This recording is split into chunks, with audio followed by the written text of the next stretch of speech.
प्यारे दोस्तों, आज की इस वीडियो में हम आपको बताने वाले हैं कि चाय पीने से आप अपनी ज़िंदगी के साथ कितना नुकसान कर रहे हैं। तो आइए जानते हैं चाय से होने वाले नुकसान के बारे में।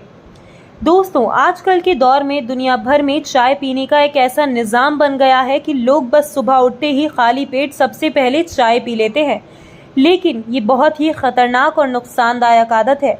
आज हम आपको बताएंगे खाली पेट चाय पीने के फ़ायदे हैं या नुकसान, और मर्दाना ताकत पर इसका क्या असर पड़ता है, और एक दिन में कितने कप चाय पीना चाहिए। अगर आप भी चाय पीते हैं तो इस वीडियो को आखिर तक ज़रूर देखें, और अगर आपने इस वीडियो को लाइक नहीं किया है तो जल्दी से हमारी वीडियो को लाइक करके और हमारे यूट्यूब चैनल को सब्सक्राइब कर दीजिए। प्यारे दोस्तों, कहते हैं कि चाय की सबसे पहली शुरुआत चीन से हुई थी और चीन के लोगों ने सबसे पहले चाय पीना शुरू किया। कहा जाता है कि चीन का एक राजा रोज़ाना गर्म पानी पिया करता था। एक बार उसके सामने गर्म पानी का प्याला रखा गया तो उसमें गलती से चाय की सूखी पत्तियां गिर गईं और उस पानी का रंग लाल हो गया। राजा ने जब इस पानी को पिया तो उसे ये नया स्वाद बहुत पसंद आया और तब से ही चाय पीने की शुरुआत हो गई। पानी और दूध के बाद चाय को दुनिया में सबसे ज़्यादा पिया जाता है। शुरू में चाय सिर्फ सर्दियों में दवाई के तौर पर इस्तेमाल की जाती थी, लेकिन आज इसको हम हर मौसम में पिया करते हैं। दोस्तों, इस दुनिया में कई तरह की चाय होती हैं, जिसमें काली, हरी, सफ़ेद, पीली और लाल चाय काफ़ी मशहूर हैं। एक रिसर्च के मुताबिक हमारे यहाँ इंडिया में एक आदमी अपनी पूरी ज़िंदगी में 30 से 35 हज़ार कप चाय पी जाता है, और तुर्की का हर इंसान रोज़ाना तकरीबन 10 कप चाय पी जाता है। प्यारे दोस्तों, चाय में ऐसे अज्जा होते हैं जिससे हमारे जिस्म में फुर्ती का एहसास होता है। चाय में मौजूद अमीनो एसिड दिमाग को ज़्यादा अलर्ट और चौकन्ना रखता है। चाय में मौजूद एंटीऑक्सीडेंट इम्यून सिस्टम को सही रखता है और कई बीमारियों से बचाता भी है। चाय बुढ़ापे की रफ्तार को भी कम करती है और जिस्म को उम्र के साथ होने वाले नुकसान से भी बचाती है। चाय में मौजूद फ्लोराइड हड्डियों को मजबूत करता है और दांतों में कीड़ा लगने से भी रोकता है। इतना ही नहीं, कई रिसर्च में ये बात भी सामने आई है कि चाय cancer, high cholesterol, allergy, liver और दिल की बीमारियों में फ़ायदेमंद मानी जाती है, लेकिन इसको पीने से नुकसान भी हो सकता है। तो आइए अब हम आपको बताते हैं कि चाय पीने से आप अपनी ज़िंदगी में कितना बड़ा नुकसान कर रहे हैं, और बात करते हैं चाय पीने से होने वाले नुकसान के बारे में। दोस्तों, आज के दौर की तरह पहले के वक्त में हमारे यहाँ यानी इंडिया में ना ही आज की तरह घरों में चाय पी जाती थी और ना ही बनाई जाती थी। लेकिन यहाँ अंग्रेज़ आए और वो चाय हमारे इंडिया में चाय फैला गए। आप कहीं पर भी मेहमान के तौर पर जाइए, ज़्यादातर आपको सबसे पहले चाय ही दी जाएगी।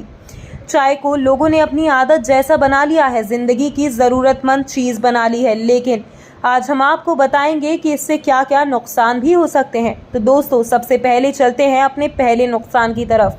दोस्तों, सुबह सुबह खाली पेट बहुत से लोग चाय पी लेते हैं। जैसे ही उठते हैं सबसे पहले चाय पी लेते हैं।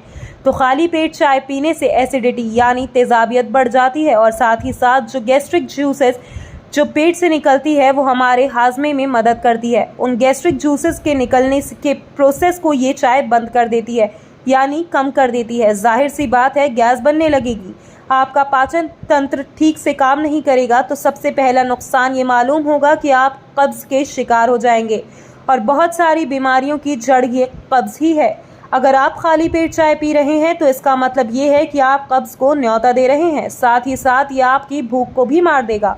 चलिए दोस्तों, हम आपको इसके दूसरे नुकसान के बारे में बताते हैं। दूसरा नुकसान जो चाय पीने से होता है वो ये है कि अगर आप दिन भर में 4 से 5 कप चाय पीते हैं तो समझ लीजिए कि आप नींद ना आने की बीमारी को न्योता दे रहे हैं, क्योंकि ये इंसोम्निया की बहुत बड़ी वजह बन सकता है। बहुत ज़्यादा चाय पीने से आपको नींद ना आने की परेशानी होगी। दोस्तों, तीसरा जो साइड इफ़ेक्ट यानी नुकसान चाय पीने से होता है वो ये है कि अगर आप खाना खाने के बाद चाय पीते हैं तो चाय में टैनिक एसिड होता है। खाना खाने के बाद जो आयरन हमारे जिस्म को मिलना चाहिए वो चाय में मौजूद टैनिक एसिड हमारे जिस्म से आयरन को छीनकर खुद के साथ मिला लेता है। यानी अगर आप खाना खाने के बाद चाय पीते हैं तो समझ लीजिए आयरन की कमी आपको हो सकती है, और आप एनीमिया को न्योता दे रहे हैं, यानी खून की कमी, जिसको एनीमिया कहते हैं। ये बीमारी खाना खाने के बाद चाय पीने से हो सकती है। इसके अलावा जो चौथा नुकसान है वो ये है कि चाय में कैफ़ीन बहुत ज़्यादा होता है, और चाय में कैफ़ीन कॉफ़ी से भी ज़्यादा होता है। तो ये हाई कैफीन कंटेंट है, ये ब्लड प्रेशर को बढ़ाता है और अगर आपका ब्लड प्रेशर नॉर्मल है तो हाई हो जाएगा और हाई ब्लड प्रेशर वालों को तो चाय पीनी ही नहीं चाहिए। मेरे दोस्तों, एक बहुत ही ख़राब आदत जो हम लोग देखते हैं कि चाय पीने की आदत तो है ही कि हम कई बार होटल वगैरह पर जाकर चाय पी लेते हैं, लेकिन बाहर जो चाय होटल पे बनती है आपने उस पर अगर ध्यान दिया हो तो वो लोग पुरानी चाय की पत्ती को फेंकते नहीं है, बल्कि वो बर्तन के अंदर ही लगी रहती है, बार बार उसी के अंदर चाय बनती रहती है। तो इस तरह से जो पुरानी वाली चाय की पत्ती उस बर्तन में होती है वो जहरीली बन जाती है, वो बहुत ही नुकसानदायक हो जाती है। और हमेशा अगर आपको घर में भी चाय बनानी हो तो हमेशा इस बात को अपने ध्यान में रखें कि पहले पुरानी चाय पत्ती को फेंक दें। अगर आपको नए से चाय बनानी है तो आप नई पत्ती इस्तेमाल करें। दोस्तों, अक्सर हम दूध वाली चाय पीते हैं और उसमें शक्कर भी अच्छी तरह से डाली जाती है, तो आमतौर से एक कप में तकरीबन 40 से 50 कैलोरी होती हैं जो आप अपने अंदर ले रहे हैं। अगर देखा जाए तो एक आदमी दिन भर में 4 कप या 5 कप चाय पी लेता है तो लगभग 200 कैलोरी अपने अंदर ले रहा है। तो इससे पहले काम ये होगा कि ये आपको मोटापे को बढ़ाएगा और आपको तो ये पता भी नहीं चलेगा और आप खुद बोलेंगे कि मैं तो मीठी चीज़ें बिल्कुल नहीं खाता हूँ, ज़्यादा खाना भी नहीं खाता हूँ, तो मेरा वज़न क्यों बढ़ रहा है। लेकिन याद रहे, आप चाय के बहाने ही अपने जिस्म में 200 से 250 कैलोरी अपने अंदर ले रहे हो। तो प्यारे दोस्तों, हो सके तो चाय को पीना ही छोड़ दें और अगर इतना ही ज़रूरी है तो दिन भर में 1 ही कप चाय पिएं, लेकिन सुबह खाली पेट चाय ना पिएं। सुबह उठने के बाद कम से कम 2 गिलास पानी पी लें और 2 गिलास पानी पी लेने के बाद 15 से 20 मिनट के बाद आप हल्का कुछ खा लें